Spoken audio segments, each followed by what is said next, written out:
Bien, listo. Muy bien, muchas gracias. Buenas noches a todos. Bienvenidos a esta sesión. La sesión de la noche de hoy, que se titula Entorno tecnológico de un sitio web, desarrollo y despliegue web, se va a enfatizar en la evidencia en la cual nos encontramos en este momento y que básicamente involucra el establecimiento de los requerimientos técnicos relacionados precisamente con el desarrollo del sitio. Como siempre, el saludo de los instructores, una contextualización, el desarrollo del tema y a manera de cierre, dudas e inquietudes de la sesión. Entonces, tenemos a nuestra instructora Gloria Esperanza Cortés.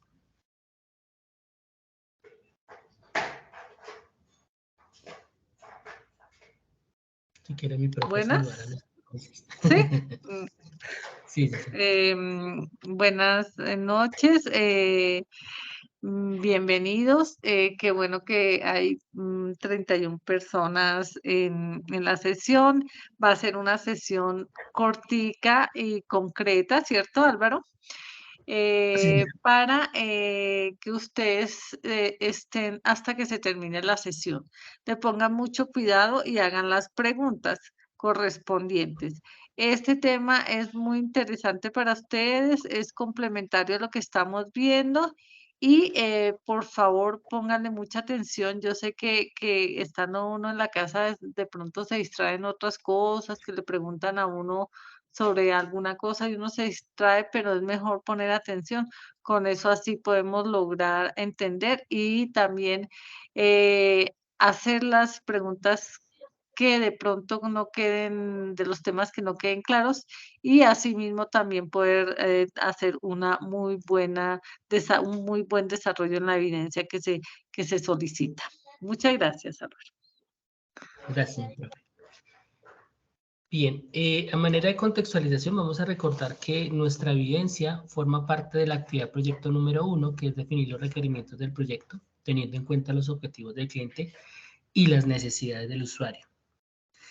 La actividad de aprendizaje involucra realizar presentación de la propuesta para el cliente y los usuarios del proyecto. Entonces, hay que tener en cuenta que, por ejemplo, ya estableciendo la actividad de aprendizaje, que obviamente involucra una serie de evidencias en donde el propósito final es generar una propuesta que se le ha de presentar al cliente.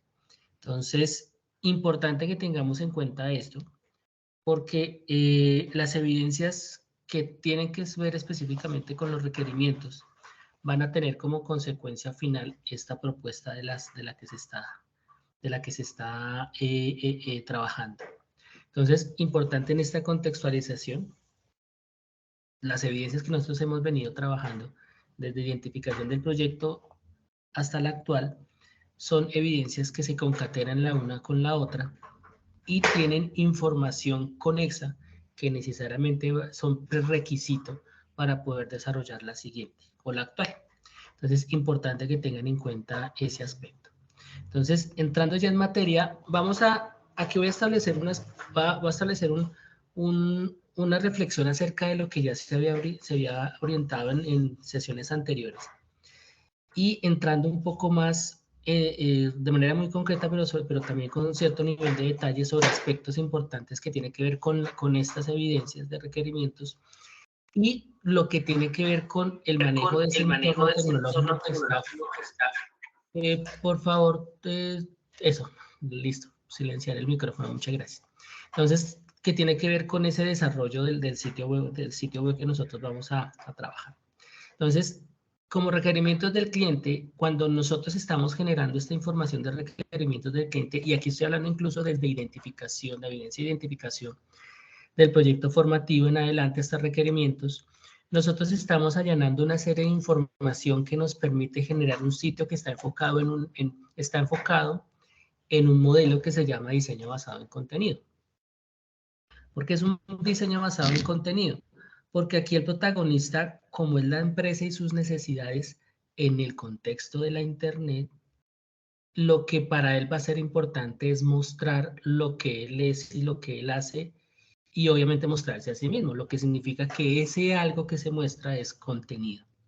Entonces, desde esa perspectiva es donde viene todo este concepto global de lo que es los elementos de la multimedia, es decir, texto, gráficos, imágenes, animaciones, que en suma son ese contenido que nosotros vamos a mostrar y que es ese mostrar del cliente. Obviamente, si nosotros vamos a hablar del cliente, nosotros tenemos que tener claro este cliente en dónde se sitúa. Por esta razón, en esa identificación del cliente, del proyecto formativo, los requerimientos, ese instrumento de recolección de información, nos permite a nosotros establecer qué características tiene el cliente en términos de en dónde se sitúa. Por ejemplo, está en el mundo empresarial, es una empresa dedicada a la educación, es una empresa del sector público, es una industria, ¿sí? O es un cliente que está dentro de un ámbito doméstico. Digamos que aquí estoy hablando de cinco grandes sectores, pero digamos que es para ser un poco global. Pero nosotros ya hemos identificado de dónde viene este cliente, en qué marco de la industria, del sector, de los sectores económicos está involucrado, y de esta manera ya tenemos muy claro qué necesidades tiene, porque ya tenemos identificados sus características, tenemos identificados los requerimientos, ya tenemos claro cuáles son sus necesidades. Importante, un paréntesis, importante tener muy claro, muchachos, que si bien las evidencias nos van empezando a aclarar muchos aspectos, no significa, y eso es perfectamente normal, que en el transcurso de las evidencias y del proceso de formación, estos conceptos que ya tenemos nosotros del cliente y de sus necesidades no empiecen a madurar. Y al madurar significa de pronto que tengan relativos cambios o relativas evoluciones. Eso es perfectamente normal, y digamos que si bien parece muy prematuro estar estableciendo aspectos corporativos, empresariales del cliente, realmente es el orden de las cosas. Entonces, en este mundo de los requerimientos, es precisamente porque ese diseño que nosotros estamos estableciendo está basado en un modelo que es basado en contenido. Es decir, aquí el protagonista es el contenido. Y subyace la idea, obviamente, que el protagonista es el cliente. Pero el cliente, ¿cómo se da a conocer? Pues a través de su contenido. Entonces, aquí voy a mostrarles un primer aspecto que tiene que ver con los requerimientos, que es esa capa abstracta, esa estructura que tiene de fondo el porqué que tienen los requerimientos, y por eso se determinan los requerimientos, por eso la necesidad de los requerimientos técnicos. En esa estructura en que interactúa una persona, Pepito Pérez, con una empresa, ¿sí?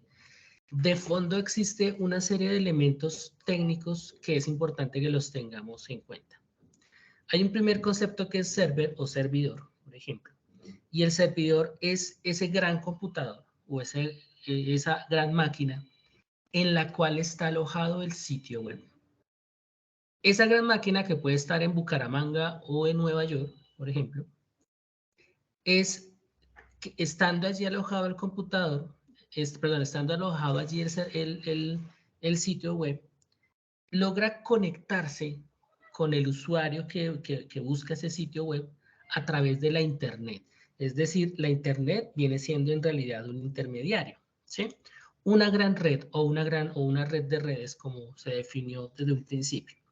Y simplemente el servidor está en un extremo. En el otro extremo, es decir, el de la persona que busca información a través de la Internet, están los clientes. Pero aquí hay que tener en cuenta una cosa, y es que en este lenguaje, en este esquema muy particular, en esta estructura, cliente se refiere a la máquina, pero por consiguiente se refiere también a la persona que se conecta a través de esta máquina a Internet para buscar información. Cuando él logra, por ejemplo, buscar una determinada información en Google, y el navegador le muestra esa información que él está buscando, o las respuestas a esas preguntas que él está buscando, es que él se logró conectar a través de Internet a un servidor. En este caso es el servidor que tiene alojado la aplicación de Google. Esta aplicación de Google empezó a buscar cualquier cantidad de información a través de Internet y se la mostró.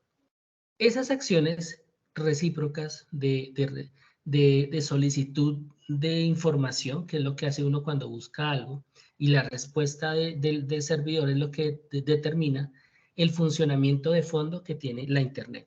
¿Sí? Ese es el esquema de interacción que tiene como tal la Internet. Si uno se pone a mirar, uno muy fácilmente puede abstraer esos tres fundamentales elementos que se solicitan en la guía. En la guía se solicita el hosting, dominio, lenguajes lenguaje o plataformas de programación. Existen dos, pero nosotros nos vamos a enfocar en la que está aquí al costado izquierdo. Digamos que en esos dos enfoques, y vamos a ver más adelante a qué me refiero con esos dos enfoques, son los que en efecto hacen que un sitio web funcione, ¿sí? El uno y el otro. Pero básicamente nosotros estamos involucrados en estos requerimientos en cuanto al dominio, el hosting y el lenguaje de programación. Perdón, el lenguaje de programación, de este costado. El hosting, vuelvo y digo, es el servicio del alojamiento de ese sitio. ¿En dónde? En servidores. ¿Quién lo presta? Pues empresas especializadas en específicamente tener una logística y unas máquinas muy grandes, muy poderosas, en las cuales ellos alojan los sitios web, pero al mismo tiempo tienen un esquema de interacción con otras empresas que en realidad son las que administran los dominios, entendiendo ya los dominios como las direcciones, los nombres de las direcciones de los sitios web. Cuando yo busco a través de Google, por ejemplo, hace poco me inscribí a una página de televisión que se llama Pluto TV. Entonces, cuando yo busco Pluto, por ejemplo, Google, entre otras cosas, me muestra específicamente ese sitio web. Me marca la dirección, me marca, perdón, el nombre del dominio. Y cuando yo hago clic en el enlace que él me muestra, me lleva hacia ese dominio. Ese dominio entendido como una dirección, como el de una casa, forma parte del servicio que presta la misma empresa que presta el hosting, y es, vuelvo y digo, la dirección, el direccionamiento que tiene de manera predeterminada esa compañía que se llama Pluto TV. Ese dominio, cuando yo lo configuro para que la persona, o mejor, cuando Google lo configura, o mejor, cuando Pluto lo configura para que puedan acceder a él, se hace a través de un sistema que es denominado muy comúnmente, o ya conocido el término, URL, una dirección URL. Y básicamente es una dirección única que puede llegar a tener un sitio web. Entonces, nosotros estamos especificando un dominio y un hosting que lo provee básicamente una misma empresa, o puede llegarlo a proveer una misma empresa, por lo general, así es. Y es el primer aspecto que nosotros nos ha de preocupar. ¿Qué es lo que tendríamos que tener nosotros en cuenta en estos requerimientos? Es esas características que nos brinda esta compañía para establecer qué pertinencia tiene o no ese sistema, o esa compañía, o ese servicio, en función a las necesidades del cliente. Si el cliente, por ejemplo, es una empresa muy grande que necesita un sitio web con bases de datos súper complejas para proveedores, para consumidores, para, mejor dicho, cantidad de personas, es muy probable que se necesite de un servicio relativamente complejo, con muchas herramientas, y que de paso pues va a tener un costo muy seguramente, no digo que elevado, sino bastante considerable. Por las mismas características, por ejemplo, de ese sitio, de pronto el cliente necesite que el dominio se registre con muchas extensiones. Es decir, no solamente .com, sino por ejemplo .com, .co, .org, .go, no sé qué, porque él tal vez quiera que por seguridad nadie tenga acceso a las otras posibilidades de registro de dominio que pudieran llegar a ver. Entonces, esas son características que uno las va determinando, y de acuerdo a lo que requiera el cliente, a lo que necesite, obviamente a sus posibilidades, pues uno puede establecer ese servicio. Ya en lo que involucra esa relación entre lo que el usuario ve a través del sitio, es decir, cuando digo usuario, me refiero a la persona que busca el sitio web y en efecto ingresa al sitio web, nos encontramos con dos elementos que son los que determinan dos fronteras en el esquema de lenguajes de programación y de interacción del usuario con el contenido que está alojado en el servidor. Por un lado está el navegador, que es el elemento más básico o más evidente cuando uno interactúa con un sitio web. Y es porque pues es lo que nosotros abrimos en el computador o en el celular. Uno busca en San Google, bueno, en Google Chrome, por ejemplo, un sitio web y ahí lo encuentra. Uno va a entrar al buscador de Google y lo hace en efecto a través del navegador. En ese aspecto, el lenguaje de programación han estado siempre muy supeditados, y aquí me refiero a las plataformas front-end, que voy a hablar un poquitico más específico más adelante, y han trabajado arduamente para poder establecer unas plataformas de programación que permita hacer sitios web fácilmente interpretables por los navegadores, que son al fin y al cabo el elemento, vuelvo y digo, el elemento más evidente con el cual yo interactúo con un sitio web. Eso en primer lugar. En el otro extremo, en los sitios web que son dinámicos, por ejemplo, un sitio web dinámico que utilice base de datos, algo súper básico. Por ejemplo, Facebook. El hecho de que yo pueda abrir Facebook, por ejemplo, me pide a mí mi nombre de usuario, mi contraseña, yo ingreso. De pronto cuando yo abro, ahí está la campanita como con 3 notificaciones.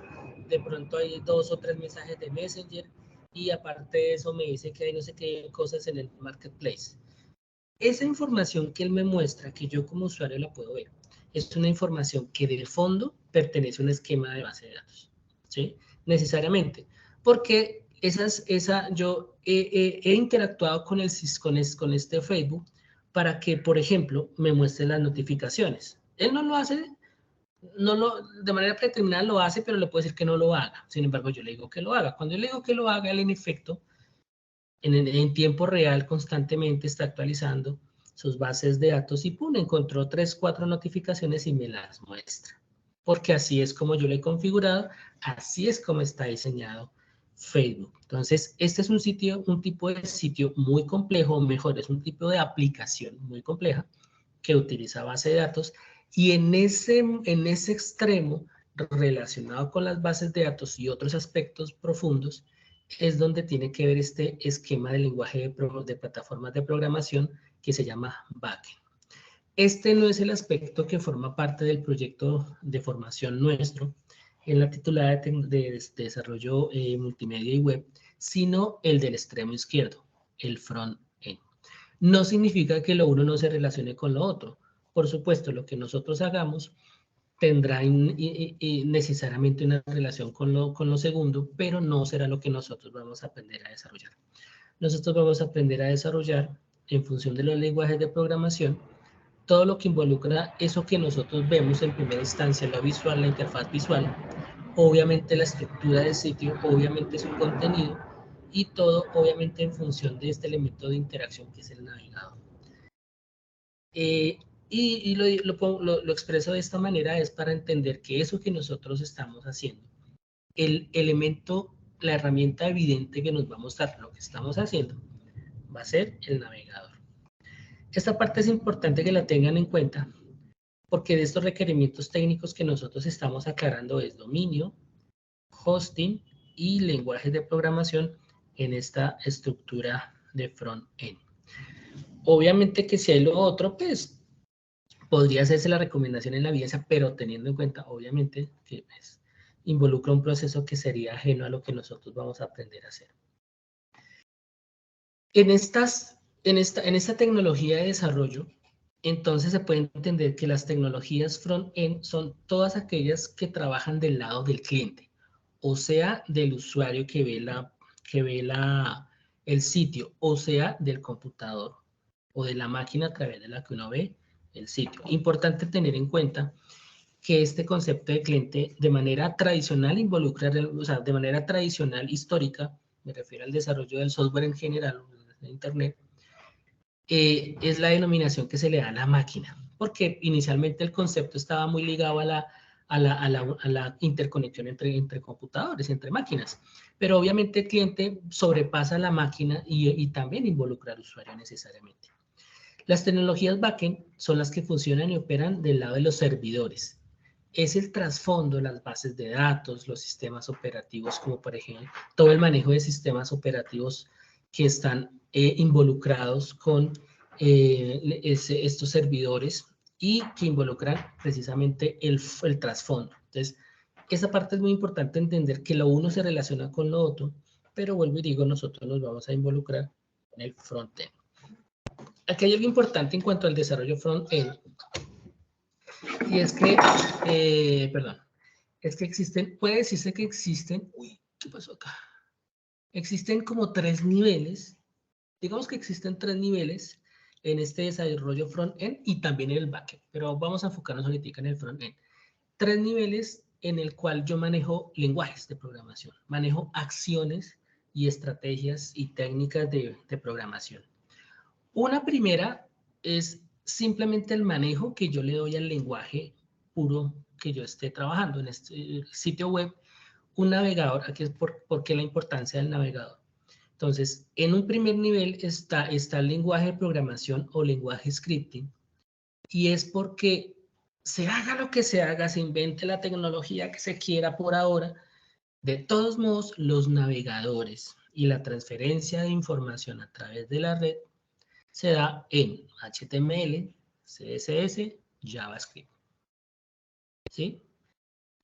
Que existe PHP, pero es que PHP es del lado del servidor.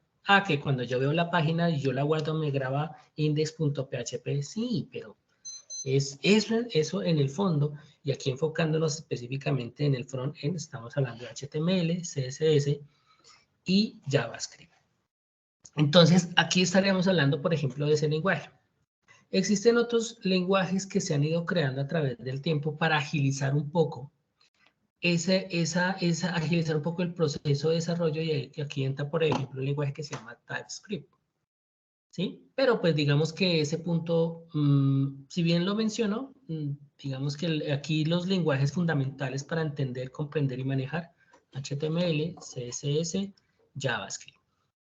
Resulta que en este sentido, pues cuando yo solamente estoy usando estos 3 y quiero programar en bruto, como hacía yo hace muchos años con blog de notas y HTML 4.1, pues uno realmente hacía todo desde cero. Es como tratar de desarmar un automóvil con una cuchara, y obviamente es bastante dispendioso. Sin embargo, aún se hace, y en términos de aprendizaje, lo mejor es aprender a manejar primero HTML, CSS, JavaScript, y luego sí entrar a manejar librerías y frameworks, porque ahí es donde empieza, si no conozco lo primero, si no conozco primero cómo manejar un triciclo, pues es muy difícil entender cómo manejar una motocicleta, que sería un framework, y una librería, podríamos decir que es la bicicleta. Bien, cuando yo ya hablo de librerías, que es el caso, por ejemplo, de Bootstrap, en algunos casos evalúan a React, que supuestamente es un conjunto de librerías, otros lo consideran un framework. Ahí con lo que yo me encuentro son con paquetes de archivos de script que ya tienen todo escrito en su interior, ya tienen muchas cosas configuradas en su interior. Lo que yo hago desde HTML es decir, señor, conéctese a la librería de Bootstrap, y cuando yo me conecto a la librería de Bootstrap, yo en lugar de escribir un código muy extenso y una vaina muy extensa, simplemente escribo algo muy cortico, lo conecto con un elemento puntual que tenga Bootstrap, y desde esa librería de Bootstrap, desde ese conjunto de scripts, entonces me configura eso que estoy configurando de una manera rápida y bastante eficiente. ¿Qué pasa con los frameworks? Los frameworks son mucho más complejos, son mucho más amplios funcionalmente hablando, involucran más herramientas en conjunto, y tienen una particularidad, y es que los frameworks en este momento podríamos decir que tienen una facilidad impresionante para generar sitios web de manera rápida, muy ágil, y sobre todo valen la pena usarlos cuando los sitios son muy complejos. Y cuando digo complejos es que tengan 100, 200 páginas, que tengan 20, 30 secciones, y que sea algo que toque estar cambiando cada 4 horas, cada 3 días. Es decir, que sean muy complejos desde todo punto de vista. ¿Por qué lo explico desde ese punto de vista o desde esa manera?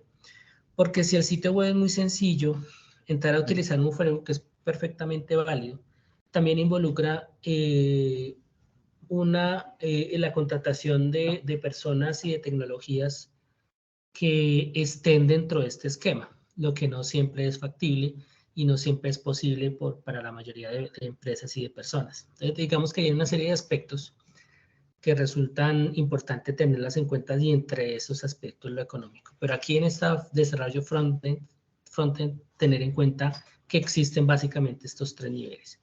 El primero es el lenguaje como tal. El 2, ese conjunto de archivos de script que permiten agilizar procesos que son librerías, con las cuales me conecto. Y 3, los frameworks. Los frameworks manejan librerías, claro, en su interior tienen librerías. Los frameworks manejan lenguajes, claro, los frameworks para poder ser utilizados correctamente se debe utilizar tanto HTML, tanto CSS, tanto JavaScript. Sin embargo, por ejemplo, algunos, para poder interactuar de una mejor manera, utilizan TypeScript, por ejemplo. ¿En qué nos vamos a enfocar nosotros en este manejo de los sitios web front-end? En básicamente los tres lenguajes. Fundamentalmente HTML y CSS. Hay algunas funciones muy básicas que son comunes, que es lo que cuando uno ve el sitio web, es el cambio del color de un botón, que se agranda la letra, una animación, que es lo que uno hace con JavaScript y es lo que hace la interacción dinámica. No me refiero a bases de datos ni nada por el estilo, sino en la interacción dinámica. Si quieren, muchachos, las preguntas ahorita para el final y ahí seguimos charlando. Por ejemplo, un ejemplo de librería que tiene que ver con CSS, algunos lo consideran un framework, es Sass. Y es básicamente un sistema, vamos a ponerlo con ese nombre, es un sistema que permite generar estilos de una manera bastante rápida. ¿Qué es lo que tienen de particular estas tecnologías de frameworks que lo he mencionado muchas veces? Y es que se necesita de conocimientos de programación básica, previa, porque da por hecho o da como entrada al uso del sistema, pues uno ya tiene que tener muy claro qué son ciertas cosas en lenguaje HTML, CSS, si es que estoy trabajando con Sass, por ejemplo, o con JavaScript, si es que quiero trabajar con React o con Angular. Y es que necesito saber, conocer esos lenguajes. Y entrar a desarrollar sin conocimiento, pues puede resultar bastante complejo. La manera como se trabaja con estos frameworks es completamente diferente a cómo se trabaja simplemente los lenguajes de programación y conectando con librerías. Es completamente diferente. Tan diferente es que se necesitan de ciertos procesos previos que resultan a veces bastante enredados al principio. No significa, y no es la idea asustarlo ni nada por el estilo, sino que simplemente lo que quiero tener en cuenta es que una recomendación fundamental en este proceso es empezar por lo primero y concluir con lo demás en la medida de lo posible. Digamos que en este sentido el front-end se caracteriza por eso. ¿Qué pasa con el back-end? Es exactamente igual. Me refiero a que existen unos lenguajes de programación como PHP, como Python, existen esquemas de librerías y existen frameworks que permiten trabajar y configurar diferentes elementos dentro de la arquitectura y todo el sistema pues, del sitio web. Por ejemplo, existen herramientas, puede decirse, muy gráficas.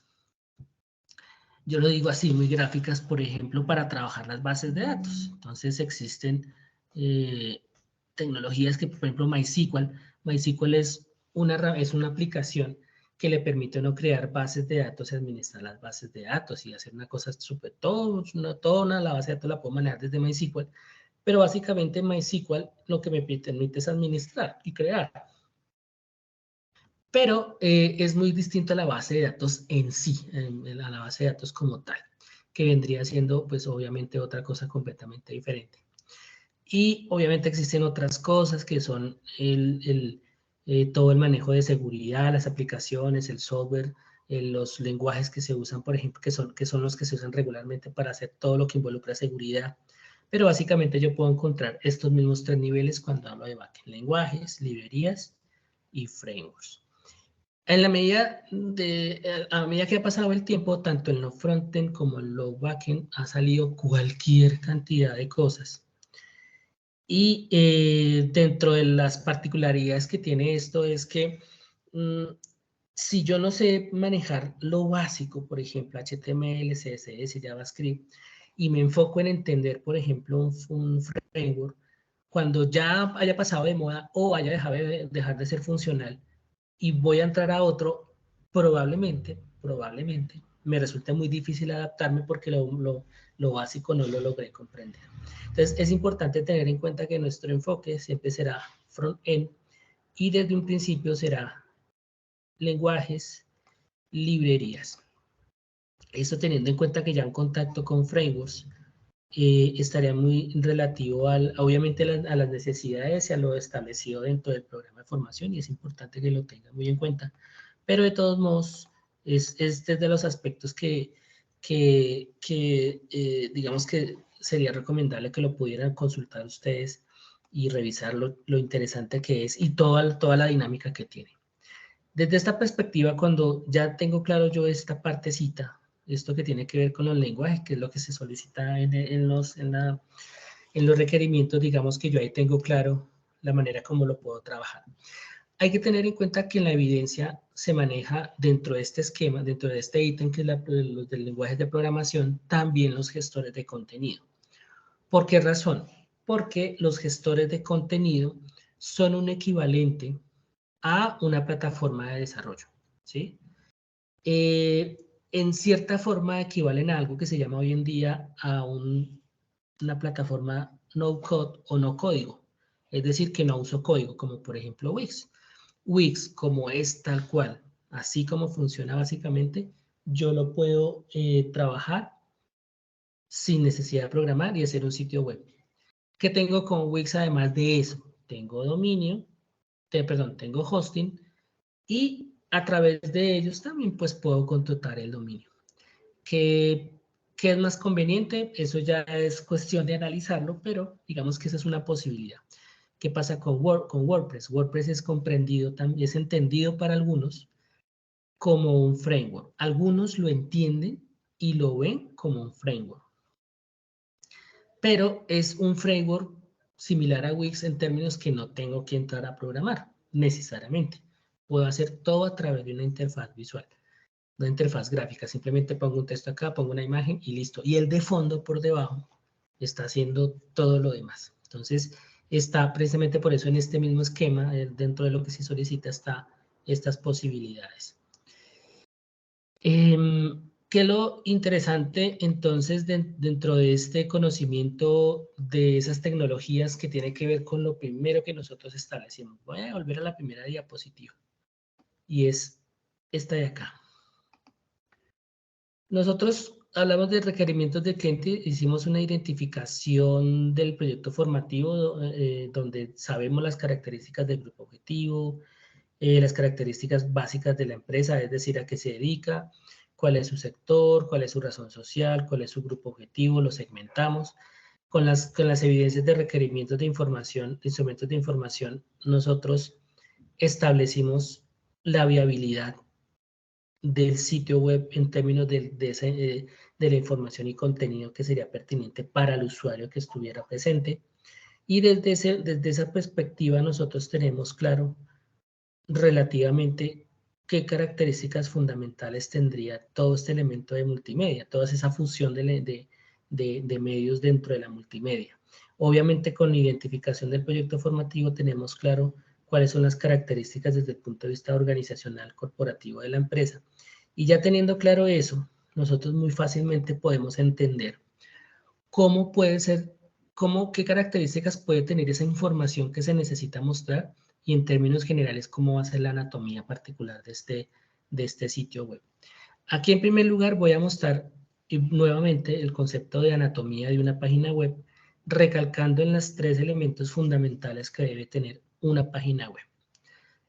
Y obviamente determina varios aspectos importantes a tener en cuenta. Entonces, en primer lugar está la cabecera, segundo está el cuerpo o el contenido, y el pie o footer.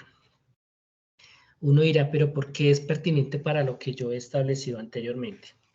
Porque mucha de la información, el contenido que está presente en estas tres páginas, va a estar primero determinada por el tipo de sitio que yo he enfocado, según el tipo de empresa, según las características del cliente, según las características del grupo objetivo. Voy a determinar primero qué tipo de sitio va a ser. Dos, desde ese punto de vista, estaría yo determinado el contenido, qué características va a tener el contenido. Y tres, en términos de eso, tengo que definir qué características va a tener la cabecera, el espacio de contenido y el footer. Voy a poner un ejemplo. En algunos sitios, por ejemplo, muchos sitios que son de carácter educativo, la cabecera ocupa toda la página. Todo lo visible a través de la pantalla ocupa la cabecera. ¿Por qué razón? Porque uno de los aspectos a lo que ellos le dan mayor importancia desde el principio es la identificación, valga la casi redundancia, de la identidad. Y dos, que de manera inmediata el usuario tenga la oportunidad, el chance de una vez de ingresar al sitio. Entonces aparece muy grande un logo, una imagen representativa de la compañía o de la institución, el logo y un pequeño recuadro de ingreso a la plataforma. Eso en términos generales, en algunos sistemas, algunos esquemas de sitios web, está ubicado en la cabecera, por ejemplo, ¿sí? Como viene el concepto, el diseño de sitios web tiene como abuelo el diseño editorial, o sea, los periódicos y revistas, también es obvio que la cabecera se vea de primeras, porque es la que tiene el logo, es la que tiene el menú con los enlaces a las diferentes secciones, y es como pueden ver acá en este lado, generalmente cuando la página se ha diseñado con el fin de que el usuario pueda buscar y encontrar información, además de buscar por secciones, sino de una poner Pepinito Pérez, encontró en tal parte del sitio, entonces el buscador, la herramienta de buscador generalmente está en la cabecera. Es decir, todo aquello que le permita saber al usuario en dónde se encuentra y en dónde empezar a navegar está en la cabecera. Por eso su importancia. En la parte de contenido, que es en cierta forma de las partes más dinámicas, porque siempre va a estar cambiando, o en la medida posible estará cambiando, pues va a tener una serie de información que muy posiblemente tendrá que mantener, por ejemplo, unas mismas características de diseño, tal cual como ustedes pueden ver en un periódico. El periódico El Tiempo podrá presentar noticias diferentes todos los días, pero siempre va a haber un diseño basado en columnas, por ejemplo, unas partes del texto que sobresalen, se escriben, se montan más grandes con una tipografía súper grande, que es la idea importante del artículo, la fotografía del periodista, ¿sí? Entre otros elementos de diseño. Entonces, en esa idea del concepto del sitio en cuanto al contenido, hay cosas que se van a mantener uniformes porque es importante mantener esa uniformidad para que las personas siempre vean una misma identidad. ¿Sí? Entonces, eso está presente en los elementos de contenido. Obviamente también en la cabecera. El footer es como el cierre, es el cierre de la página. A veces involucra esos elementos que le permiten concretar acciones específicas para el usuario.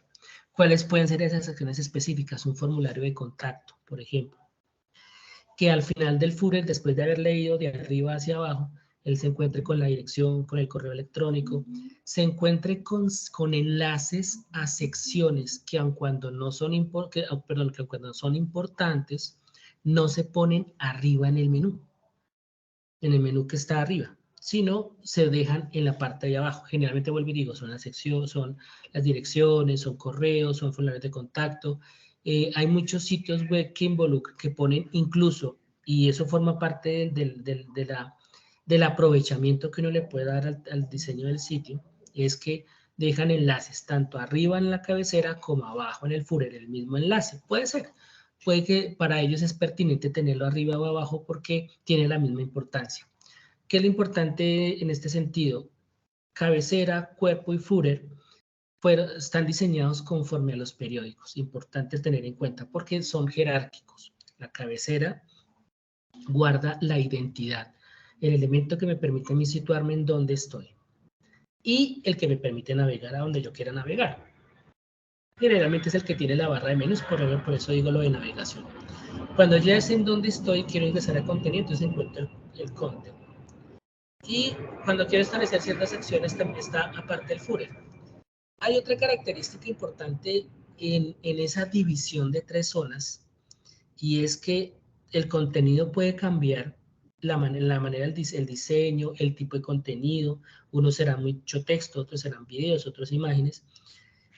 Y es porque, aun cuando este sea muy dinámico, generalmente cabecera y Führer se mantienen en muchos casos intacto. No cambia absolutamente nada. Tal vez en la cabecera aparezca, por ejemplo, el nombre de la sección, ¿sí? En la cual se encuentra la persona, ¿sí? Por ejemplo, puede ser. Y eso puede ser porque el enlace se subraya, porque el enlace adquiere en el fondo como un cuadrito de color diferente al fondo de la cabecera, en fin. Un elemento que permite identificar dónde es que está, pero la cabecera como tal permanece intacta. Lo mismo el Führer permanece intacto. La misma información siempre. O parte de la información permanece siempre la misma y otra tendrá alguna variación. Pero digamos es importante tener en cuenta en esa estrategia que yo establezca, ¿qué características permanentes y dinámicas tendrá la cabecera, el cuerpo, el Führer? Habíamos hablado entonces que, y como han visto en el material de formación, que existe una anatomía de una página web. Sin embargo, también existe, desde la perspectiva del tipo de sitio, una anatomía de los sitios web. En primer lugar, aquí recordando los tipos de páginas, están las páginas estáticas, las páginas dinámicas. Las páginas estáticas, básicamente yo me conecto con mi computador, busco, por ejemplo, mi portafolio, portafolio Concept Art Studio, que es el nombre de mi sitio, es mi dominio, entonces me encuentran. Cuando me encuentran, se encuentran con un portafolio de imágenes, de pronto se encuentran con un juego, lo que sea, pero ese contenido está ahí quietico y simplemente yo puedo descargar, puedo mirar, puedo visualizar cosas, pero en términos generales de ahí para arriba no pasa nada más. En las web dinámicas, si fuese el mismo caso, ¿qué diferencia tendría? Necesariamente una interacción en cuanto a información más compleja, más dinámica, y es lo que genera precisamente la posibilidad del uso de bases de datos. ¿Qué pasa, por ejemplo, con WordPress de manera nativa o con algunos blogs de manera nativa, con algunos sitios como los bancarios, como los educativos? Es que yo me registro como usuario y ya desde ahí empieza a ser dinámico.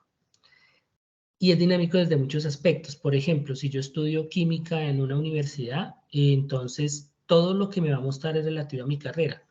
A otra persona que se va a meter al mismo sitio web, le va a mostrar lo de su carrera. Eso es obviamente también una característica dinámica y ese nivel de esa complejidad de interacción es muy característica precisamente de los sitios dinámicos. ¿Qué ejemplos tenemos acá? Las tiendas online, los blogs, los sitios web educativos. Desde estas dos categorías, que obviamente uno ya las empieza a tener muy claras cuando está hablando con el cliente, está estableciendo sus requerimientos. El cliente dice, bueno, yo tengo mi panadería y quiero ofrecer mi pan a través de internet. Yo quiero que la persona, por ejemplo, pueda elegir la cantidad de pan que puede comprar y ingrese desde ahí, por ejemplo, la dirección y todo para llevársela, para hacer un domicilio y paga desde ahí. Eso ya involucra ya involucra un diseño de web dinámica.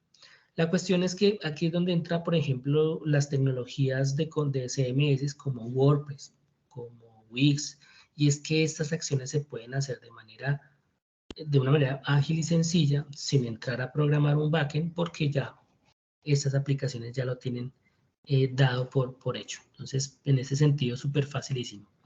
Si yo tengo claro de base cuál es la anatomía de un sitio web, qué característica, qué tipo de página web es en general, ¿sí? En general. Me refiero a si es estática o si es dinámica.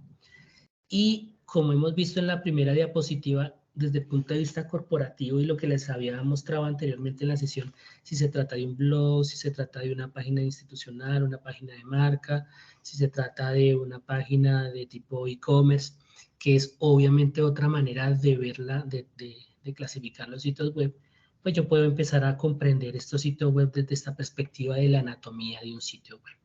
Les voy a mostrar 5 partes principales que puede tener un sitio web. No es que sea obligatorio, pero son muy importantes. Y el por qué son importantes.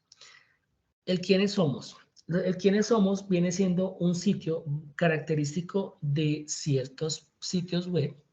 Perdón, es una sección característico de ciertos sitios web en donde lo que se busca es establecer una conexión entre el usuario, el visitante del sitio y la institucionalidad de la empresa. Yo hablo de institucionalidad, pero es no porque solamente se trate de por ejemplo, instituciones educativas o instituciones gubernamentales.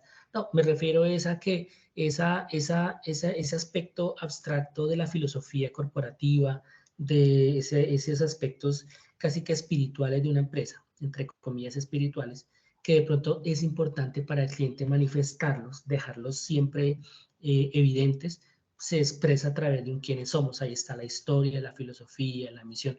Para muchas empresas esto es importante y puede decirse, teniendo en cuenta la historia del desarrollo web, teniendo en cuenta el impacto que tiene en cuanto a la relación con el público, es una de las secciones más importantes que ha perdido vigencia más no permanencia, es decir, se mantiene, pero la manera en la que se presenta ya no es la misma. Antes era un enlace un enlace en la barra de menús que decía quiénes somos, generalmente estaba de primeras, en algunos sitios todavía lo está, pero en otros sitios han preferido, precisamente porque al momento de determinar en los requerimientos si es o no viable, se dan cuenta que no es viable porque el público no no le interesa mucho. Entonces a los pocos que sí le interesa se lo mantienen ahí, pero no tan visible o no tan evidente como para que no interrumpa visualmente el menú. Le dan urgencia, perdón, a otras cosas, pero la importancia en cierta forma se mantiene y simplemente dejan esa opción de quiénes somos por ahí guardadita para que los que la quieran ver sí puedan entrar. Una segunda sección es la de productos y servicios. Esta, obvio, es necesaria. No existe empresa ninguna, sea pública o privada, que no necesite esta sección. Si yo entro, por ejemplo, al sitio web del SENA, específicamente, por ejemplo, si yo entro a la plataforma de Sofía Plus del SENA, yo ahí me voy a encontrar con servicios. Vamos a traducir los servicios ¿en qué? En los programas de formación, ¿sí? Obviamente hay otra serie de servicios que presta la institución, pero digamos que me enfoco en los programas de formación. Eso es un servicio. Cuando yo entro a Coag, a la página de Coag, pues la ropa. Cuando entro a Coca-Cola, pues está la gaseosa, las bebidas, bueno, lo que tenga. Y esto, en suma, es eso que llama uno el portafolio de productos y servicios. Fundamental que esto esté presente. Me atrevo a decir, vuelvo y digo, que no existe empresa, persona natural o jurídica que no necesite esta sección. Que se puede traducir con otros nombres. Por ejemplo, los que somos creativos, o creativos no, los que son, por ejemplo, si me pongo en modo artista o publicista, entonces yo diría que mi portafolio creativo, por ejemplo. Si me pongo en modo desarrollador de videojuegos, de pronto el concept art que yo he hecho o el arte técnico que yo he hecho, y esto estaría dentro de un portafolio. De pronto en ese mismo portafolio juegos. Si yo soy una panadería, pues yo podría tener como productos las diferentes variedades de panadería, pastelería, bizcochería, y como servicios, por ejemplo, el domicilio, es el servicio de alimentos o de este tipo de productos para fiestas, para almuerzos corporativos, desayunos, en fin, ¿sí? Y ahí tendría yo servicios también. ¿De dónde vendría esa especificidad de qué productos y servicios?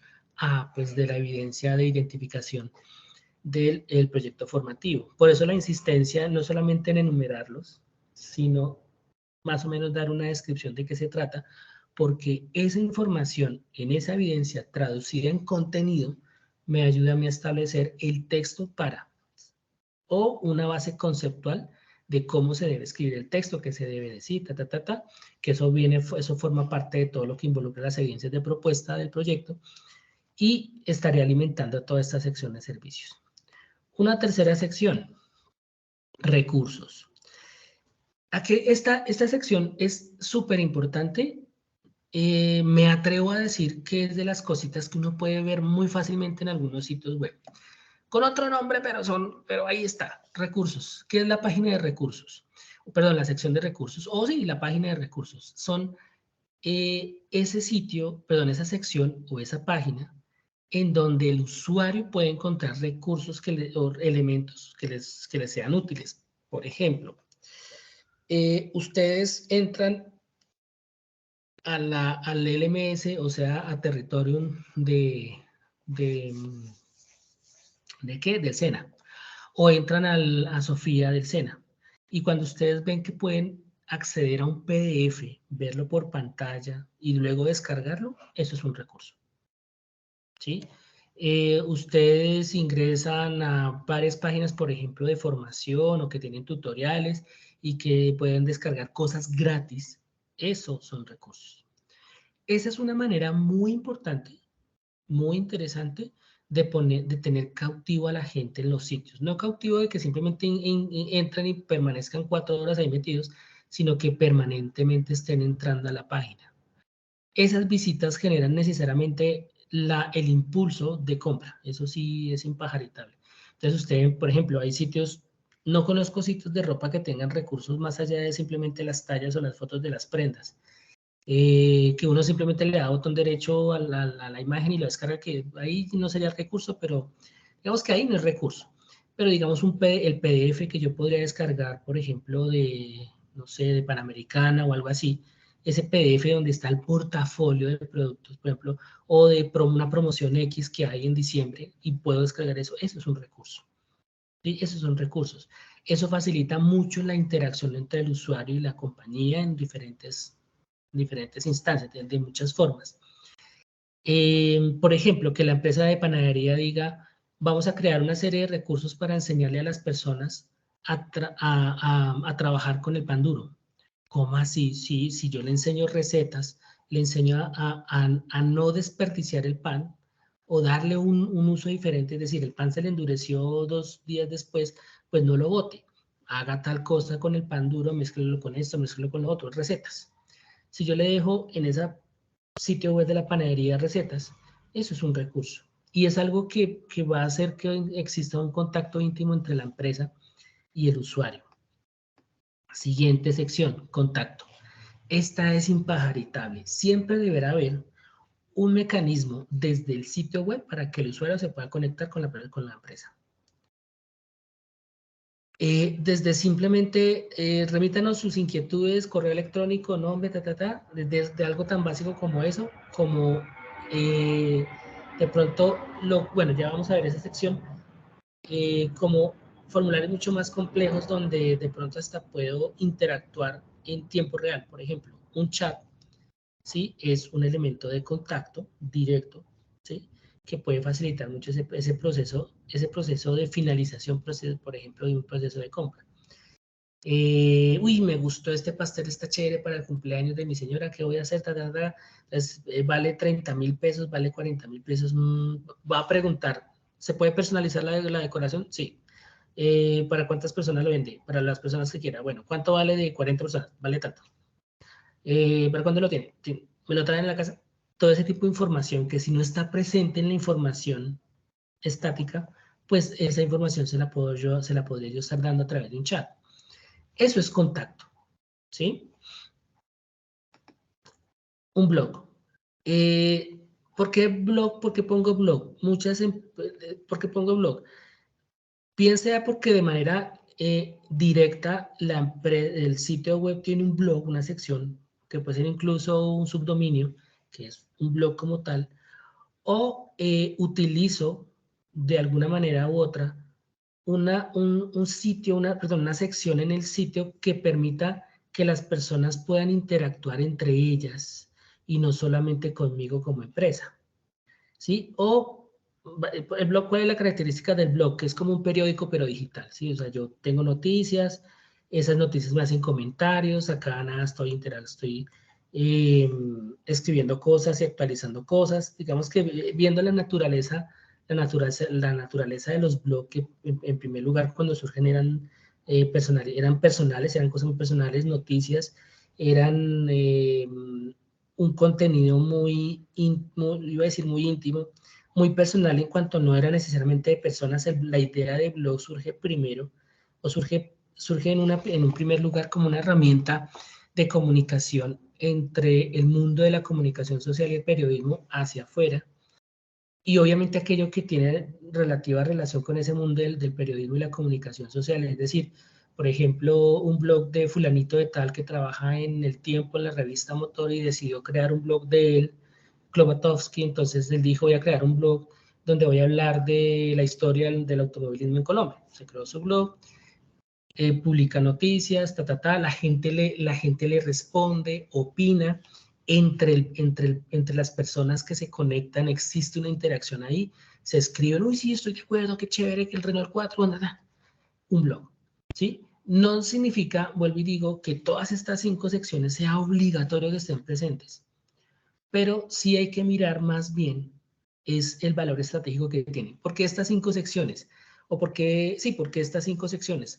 Porque estadísticamente, ahí me puse como pseudocientífico, pero digamos que científicamente hablando, hablando en serio, científicamente hablando, son las 5 secciones que son 5 secciones que han sido, o a través de la historia han sido fundamentales para poder generar una permanencia de contacto y de interacción entre el público, entre el visitante, entre el usuario del sitio web y la empresa, ¿sí? Si yo quiero comprar un carro, obvio el sitio web de Renault tiene que tener los carros ahí, mostrármelos. Ojalá que me muestre un video donde yo pueda ver el motor, o decir, lo suficientemente claro cierta información como para que, uy, qué chévere, voy a ir al concesionario a preguntar, ¿sí? Entonces hay muchas cosas que pueden ser muy útiles. Estas secciones, obviamente ya ustedes establecen otra serie de secciones, pero esas otras serie de secciones están muy supeditadas a eso primero que yo establezco del cliente. Primero, quién es el cliente, qué es lo que hace, a qué se dedica. Si el cliente es una fundación que trabaja, por ejemplo, con el cuidado de gatos, no creo que ellos se les deba poner, por ejemplo, una sección que se llame carrito de compras. De pronto no. Porque de pronto no, porque es que de pronto ellos lo que básicamente tienen ahí es el acceso digamos, a, a la oportunidad por un lado, donar alimento, por ejemplo, y por el otro lado, adoptar animales, ¿sí? Carrito de compra, quién sabe. A menos, por ejemplo, que ellos a través de la fundación, por ejemplo, en la fundación, otras personas o los mismos dueños creen, no sé, accesorios para animalitos, ellos tengan un espacio donde las personas puedan comprar esas cosas. Pongo el ejemplo de la fundación, es porque si yo he hablado con el cliente y tengo claro que es una fundación, he indagado cuál es su carácter que tiene desde el punto de vista legal. Entonces, las fundaciones se supone son organismos sin ánimo de lucro, y al ser sin ánimo de lucro, la captación de dinero pues debe tener ciertas características, ¿sí? Entonces, ahí es donde entra pues a jugar muchos aspectos de las secciones, incluso del nombre de las secciones. ¿Será que una fundación yo le puedo poner servicios? O más bien le pongo, en lugar de servicios, le pongo proyectos, ¿sí? De pronto, o puedo tener una sección que se llame servicios y otra sección que se llame proyectos. De todo, ¿qué podrían ser proyectos? Los mismos servicios, pero cosas tangibles que ya se estén haciendo, ¿sí? Por ejemplo. Es decir, ustedes definen, de acuerdo a las características del cliente y de sus necesidades, la denominación de las secciones. Que es algo, y me voy a permitir expresarlo para cerrar la sesión, y es lo siguiente, y esto es por algunos comentarios que han hecho algunos aprendices, es lo siguiente. Si ustedes revisan el material de formación de manera concienzuda, van a encontrar, además de lo que dice el material de formación, material en PDF, complementario, de apoyo, que les abren un panorama bastante interesante de lo que es este mundo del desarrollo multimedia y web. Pero no significa que lo tenga todo. Hay cosas que por simple iniciativa deben ustedes consultar por fuera. Y digo deben por lo mismo, ningún organismo ni institución que se dedique a educar, a formar, a orientar, a instruir, tiene todo lo que se tiene que tener, sabe todo lo que se debe saber y sobre todo todos los recursos y tiempo para poder ofrecer eso. Entonces es muy importante que comprendan que el 99.99% del aprendizaje es responsabilidad de ustedes. Y me refiero a que esas preguntas, esas inquietudes que ustedes puedan llegar a tener, que podamos nosotros responderles, no significa que sean la verdad absoluta o que sea toda la verdad. Aquello que no esté ahí es algo que de manera obvia se debe consultar. ¿Por qué hago hincapié en eso? Porque si ustedes revisan el material de formación y todo lo que nosotros exponemos, existen una serie de conceptos y de palabras que nosotros mostramos que, como en esta sesión en particular estamos profundizando, pero no significa que hemos expuesto toda la teoría del desarrollo web y que ya ustedes conocen desde esta sesión todo lo que hay que saber. Primero, tenemos el resto del tiempo de la formación para entender más cosas. Y dos, vuelvo y digo, no hay institución de educación que tenga todas las verdades puestas en un material de formación ni en el conocimiento de sus formadores. Es muy importante la iniciativa. Por esa razón, una de las filosofías muy interesantes que se enseñaban hace mucho tiempo era la Carta García. La Carta García, ¿qué es? Usted quiere saber tal cosa, vaya y pregunte, vaya y consulte. Le doy la base y su merced vaya y consiga el resto. ¿Qué permite eso? Tener una cierta una cierta autonomía de acción, ¿sí? Dos, una cierta capacidad de apropiación. Y tres, una gran oportunidad de no masticar, de no comer, de no tragar entero. ¿Por qué? Porque yo consulto, pregunto, indago, oiga, sí, lo que me dijeron es verdad, no, lo que me dijeron no está correcto o está desactualizado. Y dos, entender que el conocimiento y las competencias de manera absoluta no dependen de la institución ni de los instructores. Ustedes deben investigar, deben consultar y deben tener la iniciativa de responder algunas preguntas por ustedes mismos. Y por ustedes mismos es como, pues yendo, consultando en una biblioteca, buscando en Google, porque pues precisamente para eso el material de formación, para eso la biblioteca del SENA, por ejemplo, ¿sí? Entonces, eso les quería comentar a raíz de algunos comentarios que me han escrito algunos aprendices. Entonces, de esta manera, pues terminamos con la sesión. Si alguno de ustedes tiene alguna pregunta frente a lo que expuse, tienen alguna cosita así que preguntar, con mucho gusto, con confianza, y más faltaba.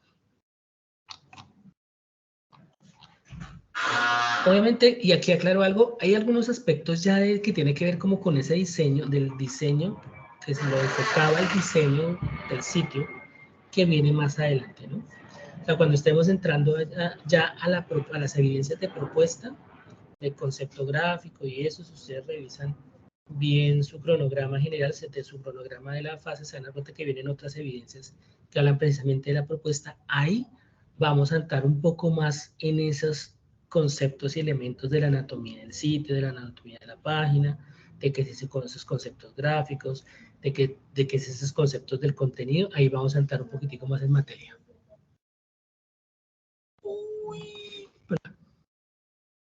Perdón, chicos, que yo estoy acá mirando. Bueno, aquí voy a empezar a...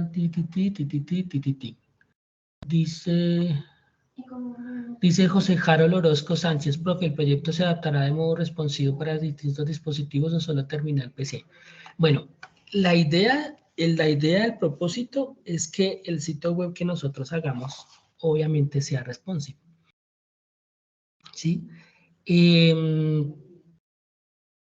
De hecho, cuando uno está haciendo el diseño de la aplicación o el sitio, obviamente habrá un énfasis en determinada digámoslo así que, como dices tu terminal, es decir, o bien PC o bien dispositivo móvil. Algunos sitios tienen preferencia, no tienen mayor prioridad para ciertas terminales, teniendo en cuenta el grupo objetivo en cuanto a sus costumbres. Voy a poner un ejemplo. No creo que muchas personas abran el LMS en Transmilenio con el celular. Están más enfocadas en trabajar a través del computador y de pronto la tablet. Por eso cuando uno mira la aplicación a través del dispositivo, se ve como charla, aunque se puede ver en vista simplificada. Pero la cuestión cuál es que está más enfocada a el PC porque involucra dentro de lo que habitualmente pasa es que pues yo tengo un espacio privado personal de estudio y ese generalmente tengo un computador, ¿sí? Entonces sí, obviamente se debe adaptar, pero eso forma parte de todo el proceso en primer lugar de diseño. Dice John Gerardo, pero muchos sitios y desarrolladores web crean sitios con div anidados y no utilizan las etiquetas propias de HTML. Sí, tal cual. De hecho, algunas librerías y algunos frameworks lo que hacen es precisamente eso. Sin embargo, hay que tener en cuenta es que no se puede ver un sitio web sin HTML. O sea, no. Cuando yo veo un archivo que dice index.php, realmente es PHP arriba, PHP abajo y adentro HTML. Porque no hay forma, o sea, no. De hecho, la palabra que tú acabas de usar, div, eso es HTML5. La palabra div es HTML5. Div, bueno, y HTML4 ya la estaba usando. 4.4, ya la estaba empezando a usar. Al enlace de asistencia, entonces sí, es decir, ahí lo que quiero decir, John Gerardo, es que los sitios con div anidados no significa por eso que no utilicen etiquetas propias de HTML. Bueno, lo que estaría entendiendo es que al tener div anidados, habrá algunas etiquetas que no se estarían usando. No sé si es lo que me quieres decir. Pero si lo que quieres decir es que no se utilizan etiquetas propias de HTML.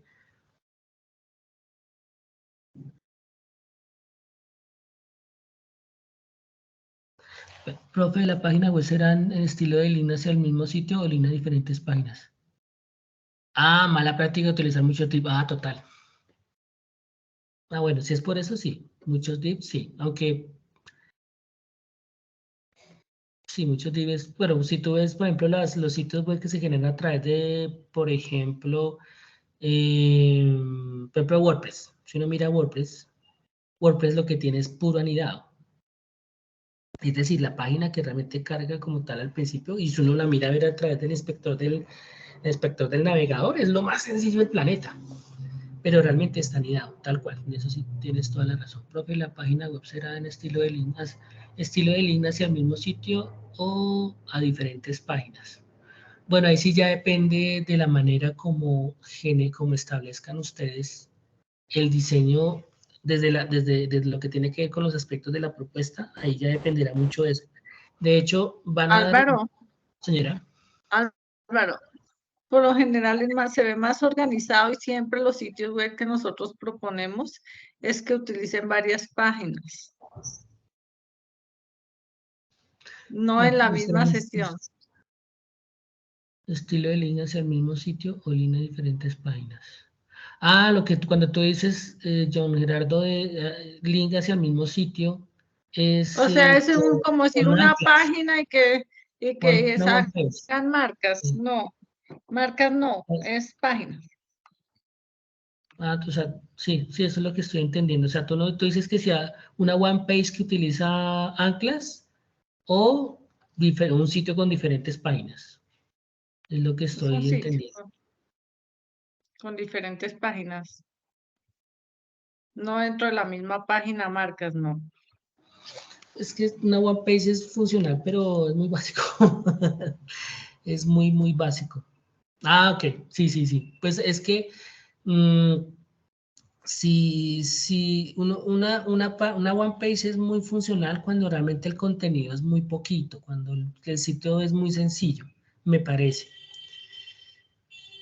Eso primero. Dos, habría que revisar cómo es esa carga de esa one page.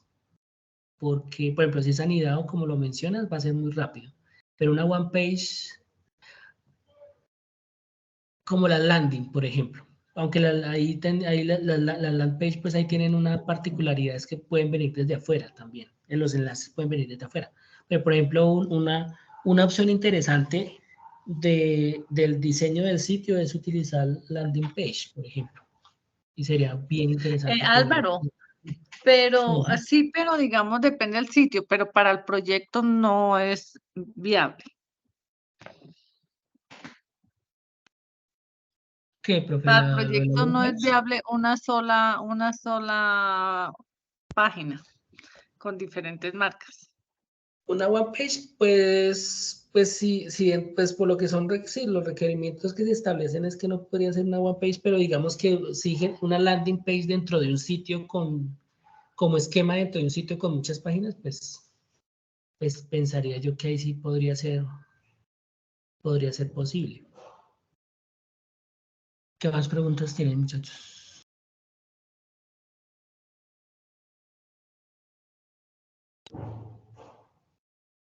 Hola, profe Álvaro, ¿cómo está? ¿Me escucha?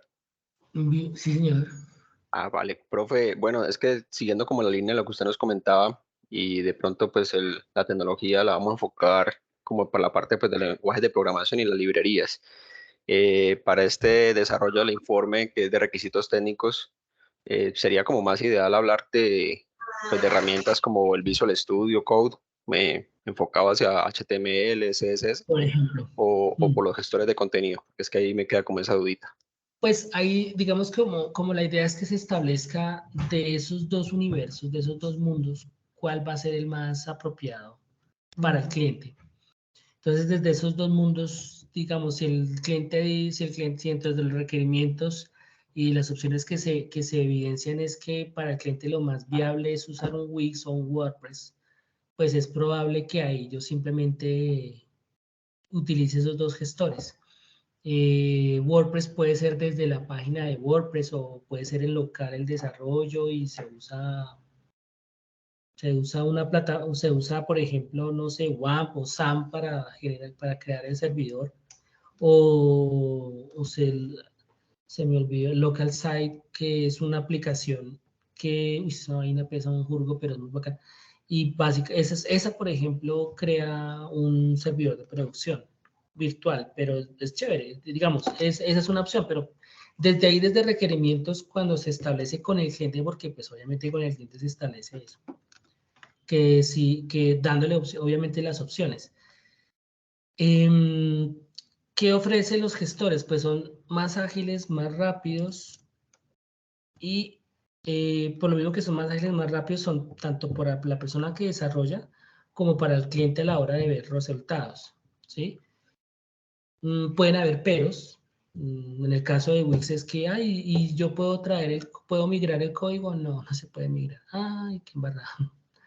Entonces Sí. ahí viene el criterio. Ahora, cuando yo establezco que si voy a hacerla en código, parte de las, si ustedes se dan cuenta que también se mencionan las aplicaciones, por ejemplo, Visual Studio Code sería una alternativa interesante, muy interesante, porque primero es free, 2 es muy poderosa a la hora de desarrollo y 3 se interconecta con otras plataformas muy Sí, es que de fácilmente. pronto creo que lo que usted nos refería, pues por ejemplo, a mí me genera como la situación que yo digo, bueno, por gestión de contenidos, sí, como dice usted, pues Mm, eso es casi arrastre y suelte y bueno, allá hay sí, muchos módulos ya preestablecidos, pero a la hora de eso. pronto de tener los ejecutables, pues ahí es donde uno como que lo piensa.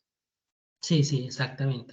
Entonces, digamos ahí, si se va a hacer HTML, o sea, si se va a hacer con programación, parte de lo que se establece es qué programas, qué plataformas se va a usar. Por ejemplo, Visual Code es muy chévere. El mismo Brackets, por ejemplo, también es muy bacano. El mismo Dreamweaver que estaría dentro de la suite que ustedes van a tener. Ya tienen, si no estoy mal, ya el acceso. O por lo menos ya están con su correo, entonces ya pueden acceder a Dreamweaver. Mucha gente pues no le gusta Dreamweaver, que le parece que muy compleja, que muy no sé qué, que muy no sé, pero pues mirando las posibilidades que tiene todavía, súper poderosa. Hay hay otros programas también muy chéveres, pero a mí Dreamweaver me parece muy bacán. También depende de como el enfoque que uno tenga a la hora de desarrollo. Y es que yo soy muy gráfico, es decir, yo no soy muy de interfaz gráfica, así yo esté escribiendo código, porque me gusta esa oportunidad, porque cognitivamente hay cosas que las puedo trabajar más fácilmente así. Hay gente que es puro block, o sea, es por ejemplo puro brackets, entonces dividen la pantalla en 2, brackets por un lado, la pantalla del navegador en el otro, y ahí van viendo el resultado, pero pues como se acostumbraron a programar, pues no sueltan nada, no dibujan nada en la interfaz del programa, porque pues obviamente no lo facilita. Yo pensaría que o sea, esto es un paréntesis un poco grande, es como de las oportunidades que uno puede llegar a tener por las mismas características del programa de formación y obviamente los convenios que tiene la institución. Pues dentro de la plataforma de software que uno recomienda y que ustedes van a ver que se van a usar, pues está Dreamweaver. Eh, Obviamente, pues existen, digamos que acciones o ejercicios que son factibles de hacer con otras plataformas. A mí en lo particular me está gustando mucho Visual Studio. Yo Visual Studio Code para lo que hago en videojuegos. Para web, como yo estaba tan acostumbrado a Dreamweaver, pues era puro Dreamweaver. Pero me estoy migrando a Visual, aunque la migración no es nada complicado, pero sí me resulta muy eficiente. Sin embargo, y este es un paréntesis más de apropiación, y es que cuando uno empieza, yo soy muy curioso en cuanto al software, entonces cuando uno empieza a mirar cualquier cantidad de programas que existen, a mí hay uno que me parece muy chévere, se llama Pinegrow, y es es como un Dreamweaver, muy parecido, no, como un Adobe Muse, no sé si sepan cómo que es Adobe Muse. Bueno, es como el Pinegrow tiene algo, y es que yo puedo coger un elemento, por ejemplo, un botón, y lo arrastro al diseño y ahí queda. Y después puedo ver el código. Puedo ver el código individual de ese elemento o puedo ver el código de toda la página, incluyendo el código de ese elemento.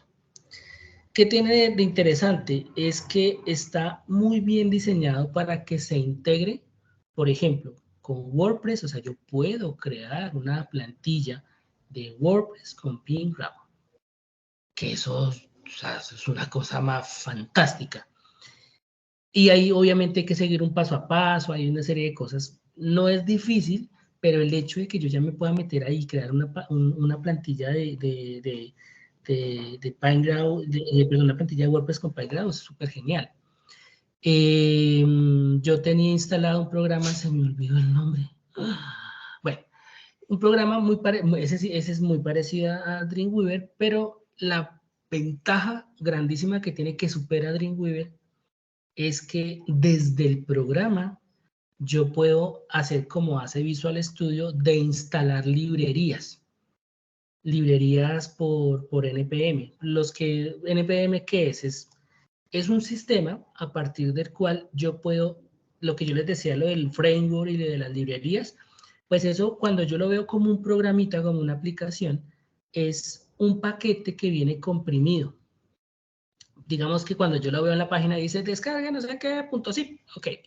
Pero este sistema NPM es básicamente que yo me conecto por la consola de Windows, la consola a la que uno se me olvidó el nombre, ¿cómo es que se llama en Windows?